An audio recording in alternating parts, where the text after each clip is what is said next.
All right, welcome back this week. This is week 8, and we're talking about the Unit 2 chapter or Unit 2 test. As you can see, I've moved offices, so I'm now downstairs in the foundation office. If you need to find me, you can come to the front door, or as you can just see people walking by, I have a sliding glass door right into my office. So you can stop by and chat with me here if you'd like, or email me if you have any questions or anything like that. But I am downstairs in the foundation office now, okay? A couple things that I want to go over. First, you guys are doing a great job on the discussion pieces. I felt in the first couple of weeks, I was really trying to make an effort to get on and to spend some time responding, and it seemed like I was causing more problems. It seemed like I was stopping the discussion, like I was the end-all be-all, and really what I wanted to do was be part of the discussion. And so I've extracted myself from that and just watched you guys discuss what's going on. And so I apologize. If you want me to answer a question, you're more than welcome to email me or to ask specifically. I read all of the responses, and I try to get on and make sure that I'm liking things that I think are great points, but I've tried to stay off of it so that you all can have a discussion, because it seems like that if I'm just observing, you guys do a great job, and I really like that. I really like this idea. All of you, I won't even call out names because I think that you all are doing a great job in doing some of that. Just be sure that you're making sure that you're logging on every week and doing the assignments, and then if you have an issue with uploading them or getting them in on time, email me. Usually I take a point or two off, even if they're late. I just want to make sure that you're getting full credit, but that you're also being part of the discussion. And I've seen that most of the time you guys are, and I really appreciate the work and the effort that you all are putting into this, because honestly, like, I'm behind a computer just like you, and this can go one of two ways. I've had courses that don't go as well, and this one seems to be going really well. So I hope that that it's working for you. If you have questions or concerns, please email me.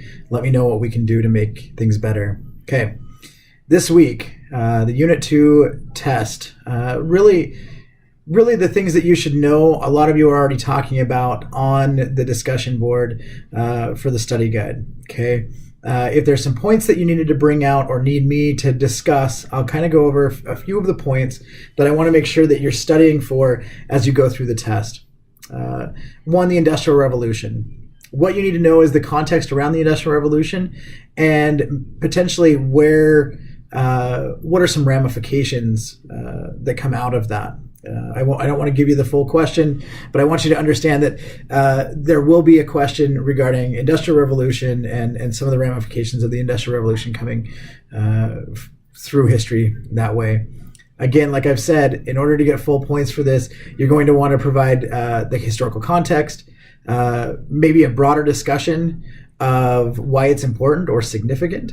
Make sure that you answer the question fully, and then provide some pieces from your text. I don't need quotes, but I'm saying if there's a story or something that you like that really makes your point or illustrates your point, that's the point where you're going to want to add that in. Okay. Usually as a last paragraph, and this is usually how I tell all of my students, which I've already told you all, but the best way to do it is to sign up, is to have 3 paragraphs. You can do more than that, but 3 paragraphs are sufficient to tell me the historical context, the significance, and why does it matter? Okay. Why should we be studying this now in order to fully understand that question? Okay. Industrial Revolution, ramifications. Look at some of that. I'm going to put the study guide up.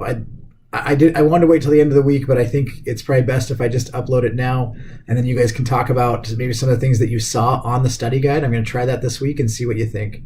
2, we want to talk about the Atlantic slave trade. We've read a little bit about the Atlantic slave trade this time, and I really want to know what your thoughts are, what you've read, and a better understanding of the Atlantic slave trade. I think you guys had a great discussion of slavery and the Atlantic slave trade, with several of you mentioning that you were unaware of certain aspects of it. And so I find that fascinating. And I hope that as you work through this question that you're able to talk about some of those things. Okay. Nation states. take a look at nation states. It's a big deal that we need to understand, especially right now, is this idea of nationalism and where that nationalism comes from. And it stems from nation states. So we had a question in the Unit 1 test about nation states, but we've had a better defining of nation states as we come through the First World War up to and into the First World War. And so we need to find a way to understand nation states a little bit better. And so if you can find a way to provide historical context of where those nation states come from, maybe the allegiances that they have, and then moving forward, why it's so important for us to understand that and what the significance is. Okay. Fourth, urban life.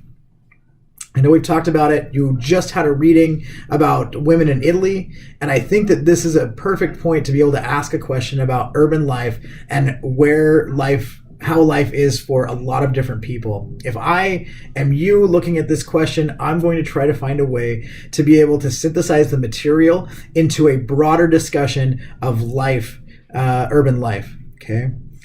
That doesn't mean that we're not talking about the periphery or people out in the rural areas. That is still, I think, is a big argument to be had when we're talking about urban life, is that where are these people? How are the urban people getting their food and things like that? And those are all aspects that you can bring up in this question about urban life. Okay. Again, I would make sure that you provide historical context, explain what the changes are, and tell us why it matters. Usually, what I like to see is the 3-paragraph thing. If you have 4, that's great. 1 paragraph is not going to get as graded as well, just because I'm looking for a broader or a much deeper understanding with broader context, if that makes sense. So deeper understanding of all of these concepts that we're going over, and some analysis that you've really thought this through and you have an argument behind it. So that's what I'm looking for.